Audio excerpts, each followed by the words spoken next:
ನಮಸ್ತೆ. ಇವತ್ತು ಬೆಳಿಗ್ಗೆ ನಾನು ಅಡ್ಗೆ ಮಾಡಿರ್ಲಿಲ್ಲ. ಈಗ ಪಾವನಿಗೆ ಎಕ್ಸಾಮ್ಸ್ ನಡೀತಾ ಇರೋದ್ರಿಂದ ಹಾಫ್ ಡೇಗೆಲ್ಲ ಮನೆಗ್ ಬಂದ್ಬಿಡ್ತಾಳೆ. ಹಂಗಾಗಿ ಬೇಗ ಆಗತ್ತೆ ಅಂತ ಅಂದ್ಬಿಟ್ಟು ನಾನು ವೆಜಿಟೇಬಲ್ ರೈಸ್‌ನ ಮಾಡ್ಕೊಂತಾ ಇದ್ದೀನಿ. ಇವಾಗ ಪಾವನಿಗೆ ಒಂದ್ 2 ದಿನದಿಂದ ಪಾಪ ಕೆಮ್ಮು ಮತ್ತೆ ನೆಗಡಿ ಆ ತರ ಆಗೋಗ್ಬಿಟ್ಟಿದೆ. ಎಕ್ಸಾಮ್ ಟೈಮಲ್ಲಿ ಈ ರೀತಿ ಆಗೋಗ್ಬಿಟ್ರೆ ಮಕ್ಕಳಿಗೆ ಅವ್ರ ಸ್ಟಡೀಸ್ ಕಡೆ ಕಾನ್ಸಂಟ್ರೇಷನ್ ಮಾಡೋದಕ್ಕೆ ಕಷ್ಟ ಆಗತ್ತೆ ಅಲ್ವಾ?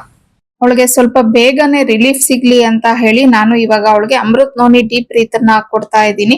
ಇದನ್ನ ನಾನು ಅವಳಿಗೆ ಸುಮಾರು ಒಂದು 10 ml ಕುಡಿಸ್ತಾ ಇದ್ದೀನಿ. ಇದು ಮಿಂಟ್ ಫ್ಲೇವರ್ ಆಗಿರೋದ್ರಿಂದ ಕುಡಿದಿದ ತಕ್ಷಣ ಗಂಟ್ಲಿಗೆ ತಣ್ಣಗಿರೋ ಅಂತ ಫೀಲ್ ನ ಕೊಡುತ್ತೆ. ಇದರಲ್ಲಿ ಪುಷ್ಕರ ಮೂಲ, ಎಷ್ಟಿ ಮಧು, ಪೀಪ್ಲಿ ಅಂತ ಆಯುರ್ವೇದಿಕ್ ಹರ್ಬ್ಸ್ ಇರೋದ್ರಿಂದ ನಮ್ಮ ಆರೋಗ್ಯಕ್ಕೆ ತುಂಬಾನೇ ಒಳ್ಳೇದು.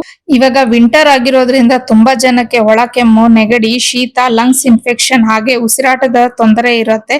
ಸೊ ಅಂತವ್ರಿಗೆಲ್ಲ ಅಮೃತ್ ನೋನಿಯವರ ಡೀಪ್ ಬ್ರೆತ್ ದಿ ಬೆಸ್ಟ್ ಅಂತಾನೆ ಹೇಳ್ಬೋದು. ಈ ಪ್ರಾಡಕ್ಟ್ ಆಯುರ್ವೇದಿಕ್ ಆಗಿರೋದ್ರಿಂದ ಇದನ್ನ ತಗೊಳ್ಳೋದು ಸೇಫ್ ಅಂತಾನೆ ಹೇಳ್ಬೋದು. ಹಾಗೆ ಇದು ಫ್ರೀ ಹೋಮ್ ಡೆಲಿವರಿನೂ ಇರುತ್ತೆ. ಇನ್ನು ನಾನು ಸ್ಕ್ರೀನ್ ಮೇಲೆ ಕೊಟ್ಟಿರೋಂತ ನಂಬರ್ಗೆ ಫೋನ್ ಮಾಡಿ ನೀವು ಡಾಕ್ಟರ್ ಕನ್ಸಲ್ಟೇಷನ್ ನ ಪಡ್ಕೊಂಡು ಇದನ್ನ ತಗೊಳ್ಬಹುದು. ಹಾಗೆ ಇದು ಬಿಟ್ಟು ನಿಮ್ಗೆ ಬೇರೆ ಯಾವುದೇ ರೀತಿಯ ಆರೋಗ್ಯ ಸಮಸ್ಯೆ ಇದ್ರೂ ಸಹ ನೀವು ಈ ನಂಬರ್ಗೆ ಕಾಲ್ ಮಾಡಿದ್ರೆ ನಿಮ್ಗೆ ಫ್ರೀ ಡಾಕ್ಟರ್ ಕನ್ಸಲ್ಟೇಷನ್ ಸಿಗುತ್ತೆ.